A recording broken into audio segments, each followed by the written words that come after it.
ഈ comfy wear T shirt നല്ല ക്വാളിറ്റിയാണ്, ഭയങ്കര എന്താ പറയുക, നല്ല മെറ്റീരിയലാണ്. പിന്നെ ഞാൻ ഒരിക്കലും റിലാക്സ് ഫിറ്റോ അല്ലെങ്കിൽ ഓഫീസ് ടീഷർട്ടോ ഞാൻ ഇടുന്ന ഒരാളല്ല. ബട്ട് ഇപ്പോഴത്തെ ഒരു സിറ്റുവേഷൻ കൊണ്ട് അതിടാൻ തീരുമാനിച്ചതാണ്. ഇത് ഞാൻ വാങ്ങിയത് R&B എന്നാണ്. സൂപ്പർ 299 ഉള്ളൂ. ഞാൻ ഇതിന് 2 എണ്ണം വാങ്ങി. സോ ഐ തോട്ട് ഓക്കെ ഇത് 600 സംതിങ് പോകാൻ ചാൻസ് ഉണ്ടെന്ന്. എൻ്റെ എക്സ്ട്രാ ഒരു 100 rupees ഡിസ്കൗണ്ട് ആഡ് ചെയ്താണ് എനിക്ക് കിട്ടിയത്. ഇത് ബാൻഡ് പ്രൊമോഷനൊന്നുമല്ല. അതിന് കണ്ടാൽ വേണമെങ്കിൽ കാശ് തരാം, എനിക്ക് ബുദ്ധിമുട്ടൊന്നുമില്ല. But what I am trying to say is that try buying this.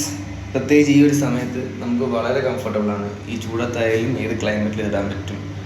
So ഇപ്പം നമുക്ക് ഓഫീസിൽ പോകുമ്പോൾ നമുക്ക് എപ്പോഴും ഒരു ടൈപ്പ് ഡ്രസ്സ് ഇടാൻ പറ്റിയ പറ്റില്ലല്ലോ. അപ്പോൾ നമുക്ക് അത്യാവശ്യം സ്മാർട്ട് ക്യാഷ്വലോ അല്ലെങ്കിൽ നമുക്ക് അത്യാവശ്യം ക്യാഷ്വലായിട്ട് നടക്കണമെങ്കിൽ നമുക്ക് ഇതുപോലത്തെ ഒരു ടീഷർട്ട് വാങ്ങുന്നത് എപ്പോഴും നല്ലൊരു ഓപ്ഷനാണ്. And it's black colour. ഇതിൽ എഴുതിയിരിക്കുന്ന ഇൻഫ്ലുവൻസ് എന്നാണ്. എന്നിലായ കൊള്ളാം.